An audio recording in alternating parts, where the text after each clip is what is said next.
자, 이번 시간 강의는요, 데이텀 설명을 드리도록 하겠는데요. 이제 거의 어느 정도 강의가 막바지에 다다라가고 있는데요.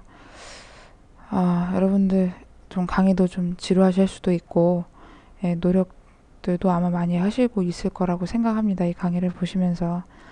자, 이제 데이텀 강의가 끝난 후에 마지막으로 도면을 정리하는 주소와 재질 부분들 설명드리고요. 마지막으로 출력 설명드리면서 강의를 마칠 때가 됐는데, 지금까지 일단 강의를 잘 보실 수 있는 방법은 일단 차례대로 앞에서 했던 것들을 단순하게 소화를 하실 수 있어야 된다고 봐야 됩니다. 제일 처음에 하나하나씩 부품들을 도시하는 방법들에 대해서 많이 익혀주셔야 했고, 그 다음에 치수기, 그 다음에 이제 거칠기들, 그 다음에 구역집에서는 어떻게 찾아야 하고, 공차들은 어떻게 적용을 해야 하고, 그 다음 거기에 대한 거칠기들은 표기가 되는 것을 어떻게 적용을 해야 하는지, 이런 것들에 대한 거였죠. 그래서 좀 강의가 막바지에 다다라갈수록 설명할 것들이 자꾸 많아지니까 강의 시간이 좀 길어지는 것도 있고, 또 제 자신도 여러분들에게 또 하나라도 더 설명을 하려고 하는 마음이다 보니까 조금 길어지고 있는 것 같습니다. 가급적이면은 간단하고 알기 쉽게 설명을 드리려고 하는데 어떻게 들으실지 모르겠네요. 자, 그렇다면 오늘 데이텀 설명을 한번 드리도록 하겠습니다. 자, 데이텀은요, 보통 형상이나 모양에 대한 공차가 들어갑니다. 그러니까 일반적인 우리가 지금까지 규격집이나 그 다음에 구멍과 축에 대한 공차와는 또 별다른 형상이죠. 별다른 공차죠. 자, 예를 들자면 이런 경우에요. 우리 그 필기 수업에서 아마 이런 기호들 보신 적 있을 거예요. 형상 공차, 모양 공차, 위치 공차, 이런 것들이 있었고, 평행도, 직각도, 동심도, 원통도, 여러 가지 이런 기호들 쭉 기억나시죠?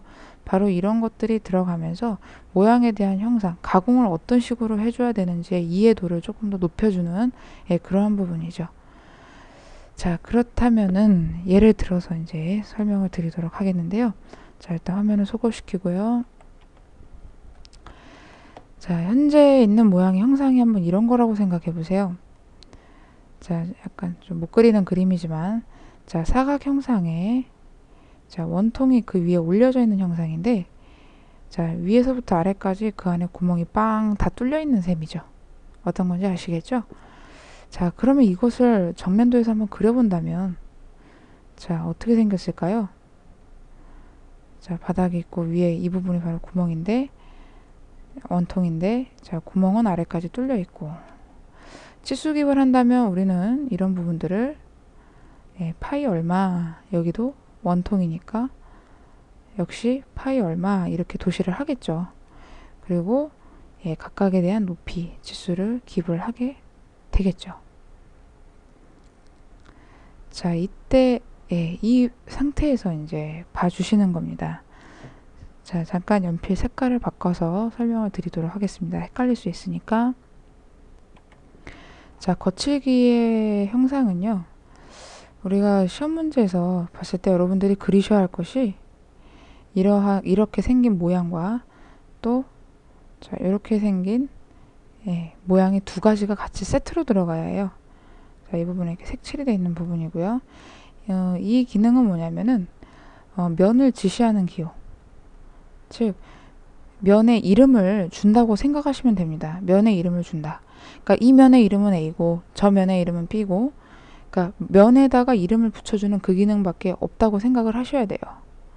자, 그리고 이것에 대한 공차가 바로 여기에 들어가는데, 평행도면 평행도, 직각도면 직각도, 이런 표시가 다 들어가야 할 것이고, 이 안에는 공차가 얼마가 들어간다 라든지, 그 다음 여기서 면을 지시한 기호에 대한 것을 나타내야 하기 때문에 A에 대한 거라면 이 부분에도 똑같이 A에 대한 기호다 라고, 이런 식으로 이제 두 개가 같이 연관이 돼서 들어가야 한다는 거죠. 자, 그러면 그것을 지금 여기에서 한번 연관지어서 설명을 해보도록 하겠는데요.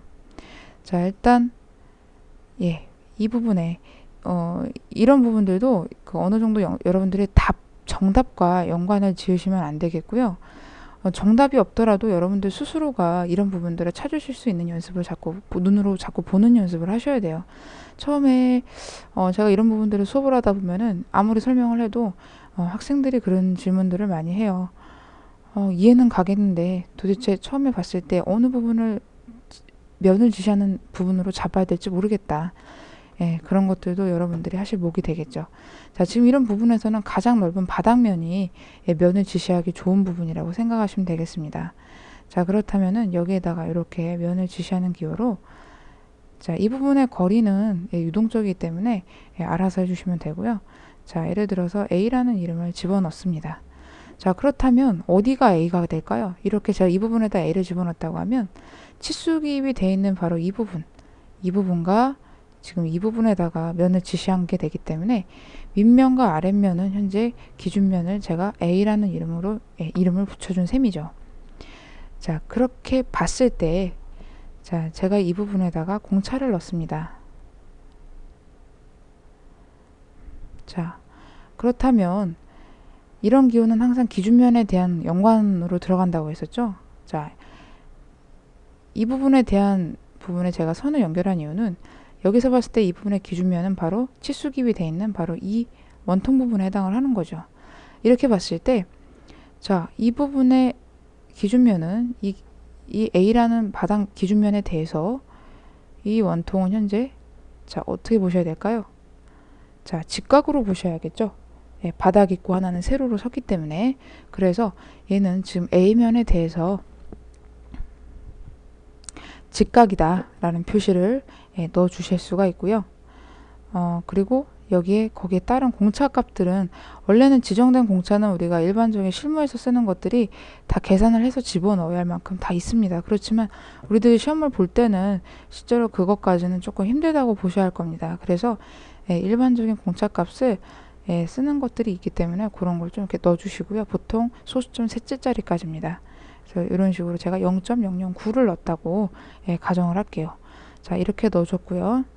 자, 그리고 기준면을 하나를 더 지시를 한번 해보도록 할까요? 자, 이번에는 자, 이런 경우 말고 조금 얘를 삭제를 하고 다른 경우를 한번 설명을 해보도록 할게요. 자, 거칠기 기호를 지어봤고요. 자, 지금 거칠기 기호를 지시했던 아까와는 상관없이 자, 제가 이 부분에 거칠기 기호를 이렇게 옆으로 도시를 하고 자, 이렇게 거칠기 기호는 회전이 가능하거든요. 자, B라고 도시를 했어요. 그러면 이 부분의 그 면은 B가 되는 것이죠. 원통인 면이. 그리고서는 안쪽에 있는 구멍면에 제가 또 거칠기를 쓰는 거죠. 이 부분은 B면에 대해서 바깥에 있는 원과 안쪽에 있는 원의 구멍은 중심이 같겠죠. 그래서 동심원이다. 중심이 같다. 라고 도시를 할 수 있는 거죠. 그리고 역시 여기다가도 거기에 맞는 공차값을 주게 되겠죠. 그래서 여러분들은 이런 부분들을 잘 연결해서 찾으셔야 한다는 겁니다. 자, 어느 정도 감이 잡히셨는지 모르겠는데요. 도면을 보면서 다시 한번 설명을 드리도록 하겠습니다. 자, 일단 지난 시간까지 거칠기를 정리한 바로 그 도면이죠. 자, 여기에서 지금 여러분들이 보실 것은 자, 데이텀 기호를 이 안에 삽입을 할 거기 때문에 일단 먼저 그리는 것을 보여드리도록 할게요. 일반적으로 저 같은 경우에는 그 데이텀을 넣는 톨러런스라고 하는 명령이 있기는 하지만 뭐 지금 여기 아이콘에 보시는 것처럼 좀 톨러런스 명령을 사용해서 이런 부분에서 내가 원하는 기호들을 찾아서 그려주고 뭐 파일을 넣는다거나 원하는 공차를 넣어주고 뭐 이런 식으로 해서 찍어서 사용을 하지만 물론 이런 경우도 뭐 그려서 좀 뭐 스케일을 확대를 한다든지 뭐 이렇게 그리시는 분들도 간혹 있는데요. 물론 그런 방법도 다 좋습니다. 그렇지만 이제 카피를 해서 수정하는 데 있어서는 그리 편리하다라고 보지는 않기 때문에 저 같은 경우는 이 부분을 그냥 그려서 작업을 하도록 하겠습니다. 자, 일단 치수는요. 자, 7mm, 세로 7mm, 그 다음 가로는요, 28로 작업을 하도록 하겠고요. 28, 그 다음에 7mm, 28mm 이렇게 작업을 해서 자, 옵셋을 7mm씩 해서 자, 양쪽 칸을 가로 세로 7mm씩 잡아주는 셈이죠. 자, 그리고 이 안에 들어가는 기호들은요, 적당하게 그냥 그려주셔도 전혀 무관합니다. 그리고 이 안에 들어가는 글자들은 대략 3mm 정도의 크기면 적당하겠고요. 거치기를 지시할 수 있는, 거치기가 아니라 데이터의 면을 지시할 수 있는 기호는요, 역시 똑같이 7mm로 작업을 해주시고요. 자, 그 다음에 선을 빼주고, 이 선은 유동적으로 차이가 날 수 있어요. 그리고 자, 삼각형을 따로 여기다 붙여주는데, 자, 라인을 하나 4mm로 그려주고요. 4mm.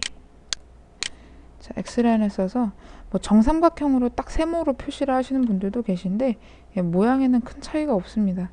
저 같은 경우는 45도로 해서 자, 90도가 나올 건데 45도로 해서 반으로 이렇게 도시를 하려고 하는 거고요. 앞에 거치기의 방법과 비슷하죠? 자, 무브를 시켜서 이렇게. 그 다음에 이제 해치해서 자, 솔리드라고 하는 모양이죠. 까맣게 칠해지는 거. 요거를 이 안에다 색칠을 해서 넣도록 하겠습니다. 그리고 두 개의 색깔은요, 미리 빨간 색깔로 빨간 색깔로 다 바꿔주도록 하겠고요. 자, 요렇게 삽입을 했습니다. 자, 그리고 여기 들어갈 문자는 미리 나중에 수정을 해도 되는 거니까, 자, 디텍스트를 이용해서 자, 여기는 문자는 조금 크게 들어가도 되겠죠. 한 4mm 정도로 해서, 자, 일단 A 대문자로 하나 써서 넣고요. 자, 역시 글자는 노란색이죠. 바꿔주고 카피를 시켜서 자, 이 부분에 넣습니다. 자, 그리고 기호는 보통 소수점 셋째짜리까지라고 했었는데, 파이가 들어가는 경우와 안 들어가는 경우가 있죠. 그러니까 두 가지를 다 만들어 두시는 게 좋을 것 같네요. 자, 디텍스트 일단 0.0 너무 글자가 참 크죠. 3mm로 지정을 해주시라 그랬죠. 자, 3 지정하고 0.009. 자, 일단 이렇게 지정을 했습니다. 만약에 파이가 들어갈 경우는 글자 크기가 좀 차이가 날 수 있기 때문에 조금 줄여주셔도 좋을 것 같고요. 자, 카피 시켜서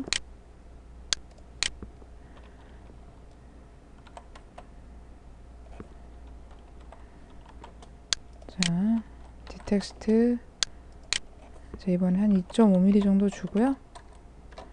역시 0.009를 넣고 앞에다가 파이기호를 먼저 붙일 거 그랬죠. 자, %% C. 자, 이렇게 해서 만들어 봤습니다.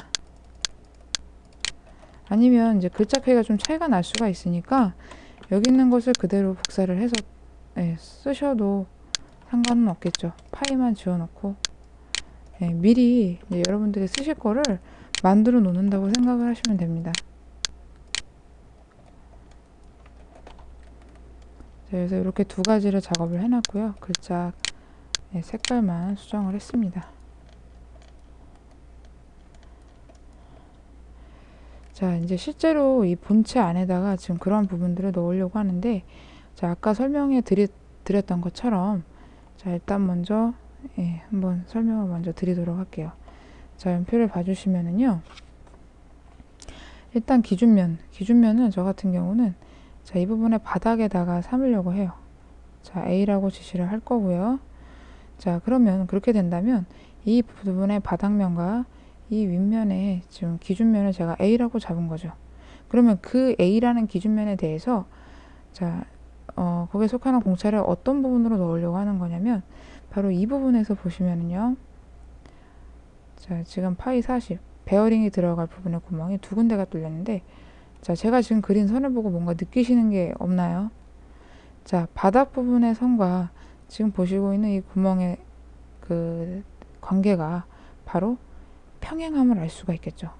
선을 보시면 아실 수 있을 거고요.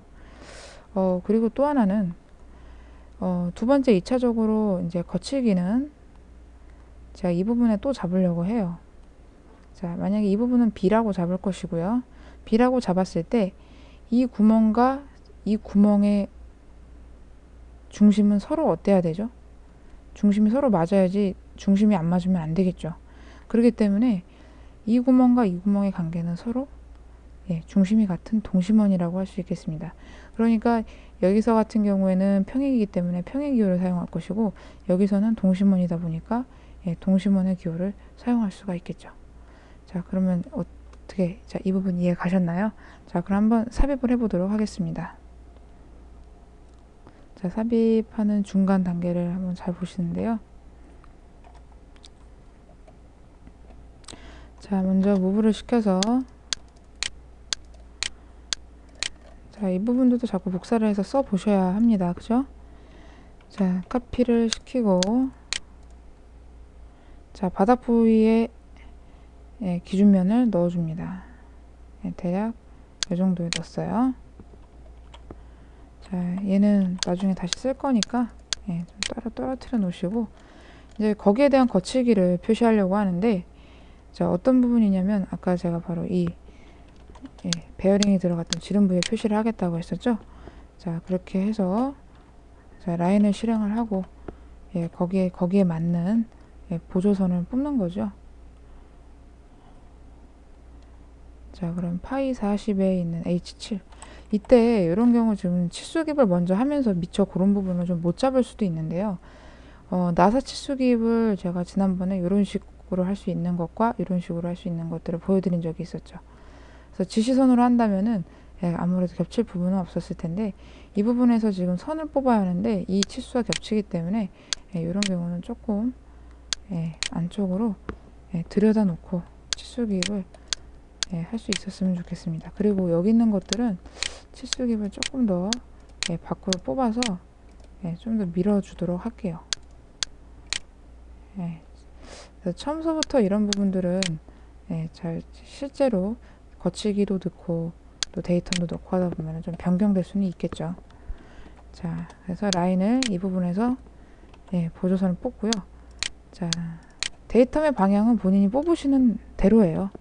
자, 그래서 자, 무브를 사용하고, 자, 지금 이 부분 같은 경우에는 파이가 들어가는 경우 안 들어가는 경우를 만들어 놨는데, 왜 그랬냐면 이런 형상 같은 경우는 지금 현재 파이 구멍이에요. 그죠?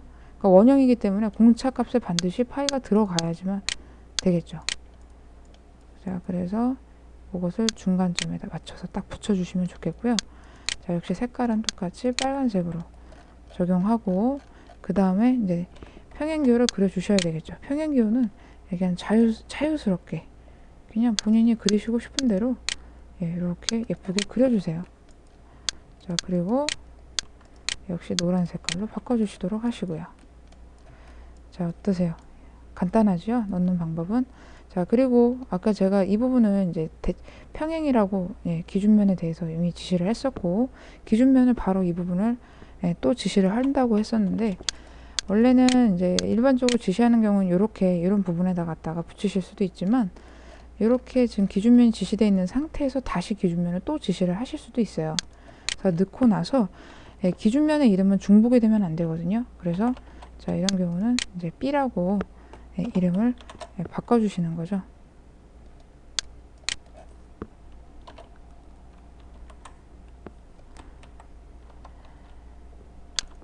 자, DD 에디트 B 넣고, 자, 보셨죠? 자, 그렇다면 이 구멍과 이 구멍은 중심이 같아야 한다고 했었어요. 자, 그렇기 때문에 역시 자, 카피를 써서 공차 값은 그대로 가지고 오고, 역시 이 부분도 파이니까요. 그쵸?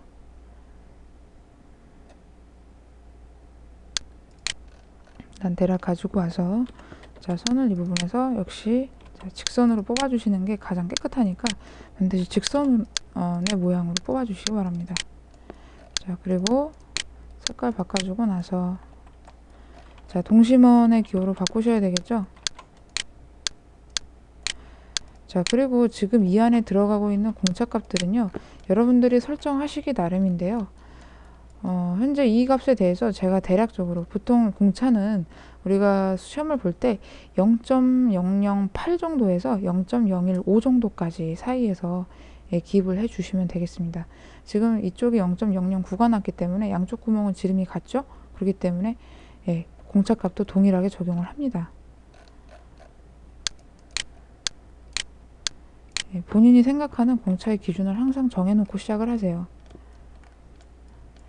자, 이렇게 하고 얘는 기준면 B에 대한 동심원이죠. 그렇기 때문에 이 부분도 역시 자, 글자를 B로 수정을 해 주셔야 하겠죠.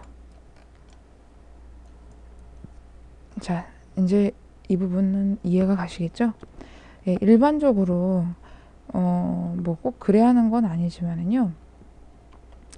여러분들이 실제 시험 보면서 도면을 그리실 때 이러한 그 데이터 기호는요, 부품 하나당 지금 제가 집어넣은 것처럼 적어도 2개 이상은 집어넣으실 수 있도록 노력을 해 주셔야 합니다. 이 정도면 그럼 괜찮겠죠? 뭐 때에 따라서는 집어넣는 사람에 따라서 뭐 3개도 넣을 수 있고 4개도 넣을 수 있는 거기 때문에 그거는 본인이 그때 상황에 맞게 적용을 해주시면 되겠습니다. 이런 부분들도 역시 여러분들 교재에 있는 것과 꼭 같지는 않아도 되겠죠. 자, 그런 다음 이제 다음 부품을 넘어가도록 하겠는데요. 자, 다음 부품서부터는 지금 이제 시간 관계상 좀 결과물만 보여드리면서 설명을 드리도록 할 건데요. 이제 집어넣는 거는 어떤 식인지 보셨으니까 만들어 놓고 이제는 제가 결과값에 대해서 설명을 드리도록 하겠습니다. 자, 설명 드리기 전에 일단 여러분들이 또 하나 특이하게 보셔야 될 것이 있는데요. 지금 본체를 제외한 나머지 부품들의 특징을 한번 보도록 할게요. 자, 여기 나와 있는 그 기어라든지, 그죠? 기어라든지, 그 다음에 여기 있는 축이라든지, 그쵸? 그 다음에 또 지금 화면엔 나와 있지 않지만 이따 보여드릴 건데 뭐 V벨트도 있었고, 그 다음에 커버도 있었죠. 자, 이 현재 4가지 부품의 그 공통점이라고 하면은 뭐가 있을까요? 자, 처음엔 잘 생각을 못 하실 텐데요. 공통점이라고 하는 것은요, 다 생긴 형상이 둥글게 생긴 회전체라는 것이죠. 그런 것 같죠? 그렇기 때문에 이런 점에서는 형상의 공통점이라는 것은 즉 데이터의 공통점이 될 수도 있다라는 것이죠. 자, 그러면 자, 설명을 다시 한번 드리도록 하겠는데요. 자, 이러한 회전체들은 자, 주로 이제 축이나 뭐든지 다 마찬가지지만 자, 일반적인 그 회전체들은 전동 장치에 보통 많이 속하기 때문에 뭐 기어도 그렇고 축도 그렇고 전체적으로 뱅글뱅글 회전하면서 회전하면서 작동이 되는 그러한 기계 요소들이죠. 그런데 이것들이 작동을 하다 보면은 반드시 중심에 맞게 중심이 전혀 흔들리지 않고 그냥 돌아간다라는 보장이 없어요. 웬만한 부품들은 거의 이게 딱 중심이라고 봤을 때 중심에서 하나도 딱 틀어지는 부분 없이 딱 그 부분만 회전이 된다라고 하는 것은 있을 수가 없기 때문에 바로 이런 부분들에서 흔들림이 생길 수가 있다라는 거죠. 이때 흔들림이 생기는 부위가 중심에서 봤을 때 이렇게 이런 식으로 제가 지금 이제 영역을 좀 X자로 그려놨는데 틀어질 수 있는 흔들림이 생기는 바로 영역이 한 이 정도 될 거라는 거죠. 바로 이런 부분들이 데이텀에서 생기는 공차라는 거죠.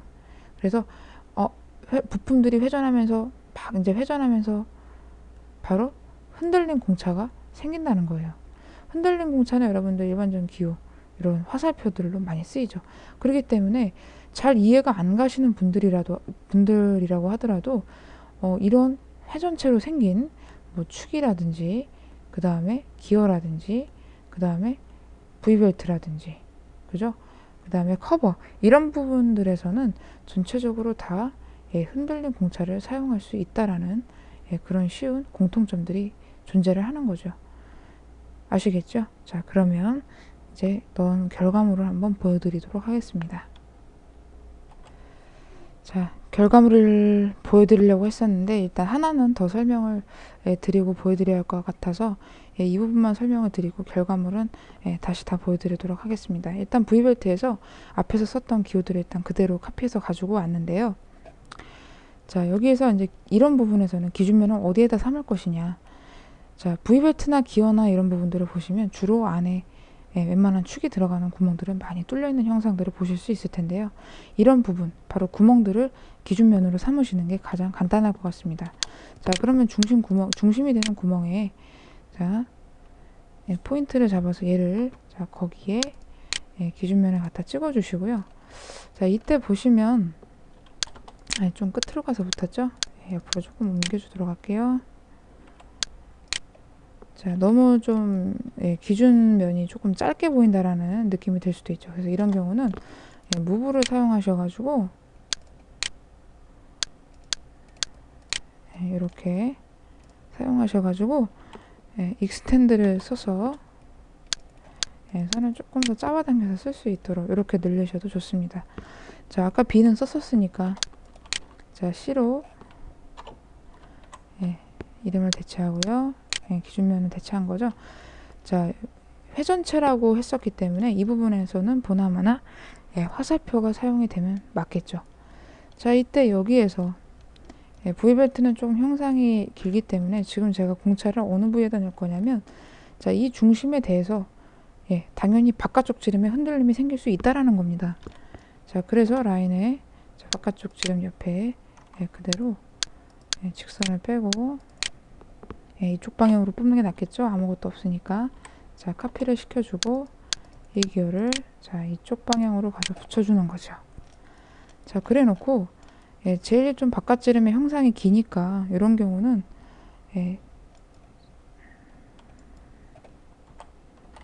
형상을 넣어주실 때 공차 값에 자, 이런 경우는 이제 공차 수치 앞에다 물론 형상은 이제 지름이니까 파일을 넣으셔도 되고요. 안 넣으셔도 뭐 크게 문제될 것은 없겠습니다. 자, 이렇게 넣어주시고 형상이 좀 기니까 0.015 정도를 해서 좀 크게 넣어보도록 할게요. 그리고 역시 이 부분에도 기준면을 C로 바꿨으니까 C로 바꿔주셔야 하고 그 다음에 자, 화살표에 그 흔들림 모양이 들어가야 하는데 이런 경우는 조금 이제 잔머리를 쓰는 거죠.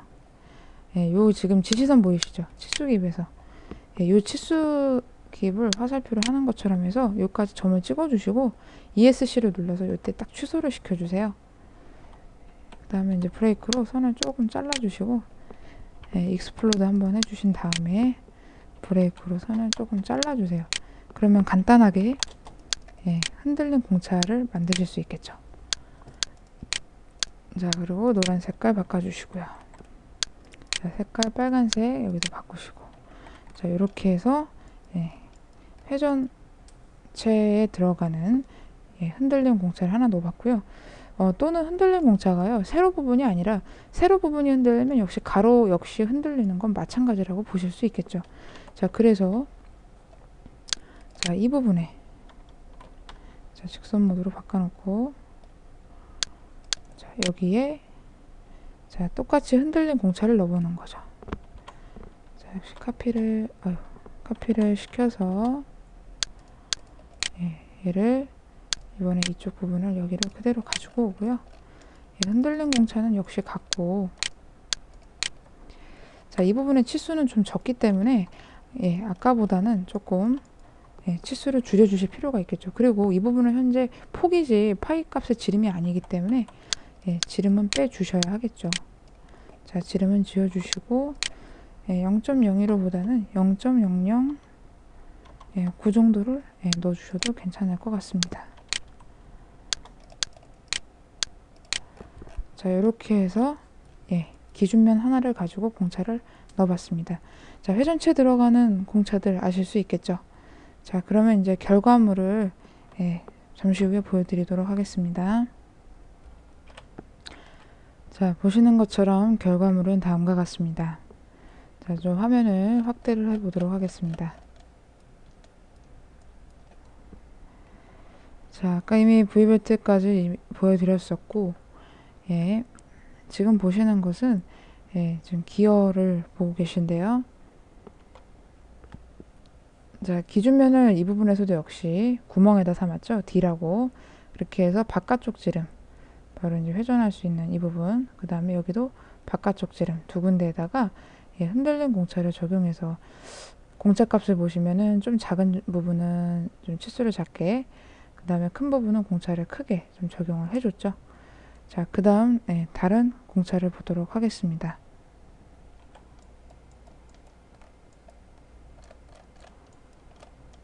자, 축에서는 보시는 것처럼, 자, 기준면을 이런 축에서는 구멍이 없기 때문에 양쪽 중심선 끝에다가 같은 공차를 적용을 해주시면 있는 지름에 그대로 이런 부분들 보이시죠? 역시 이 부분도 지름에 따라서 공차값이 좀 다르게 적용이 됐고요. 흔들림, 지름의 흔들림 공차를 똑같이 적용을 해주도록 하였습니다. 자, 그리고 저 옆쪽으로 와서 아까 V벨트 보셨고, 자, 이 부분에서도 역시 기준면을 구멍에다 삼았고 파이 32가 되는 위치, 거기에 외곽 전체의 지름하고 폭에 역시 흔들림 공차를 똑같이 치수에 따라서 적용을 해 주었습니다. 자, 데이텀 기호도 데이텀 공차를 넣으시는 것도 역시 많이들 연습을 하셔야 되겠죠. 자, 그래서 여기까지 데이텀 공차 수업을 끝내도록 하겠습니다. 연습 때 많이 하시고요.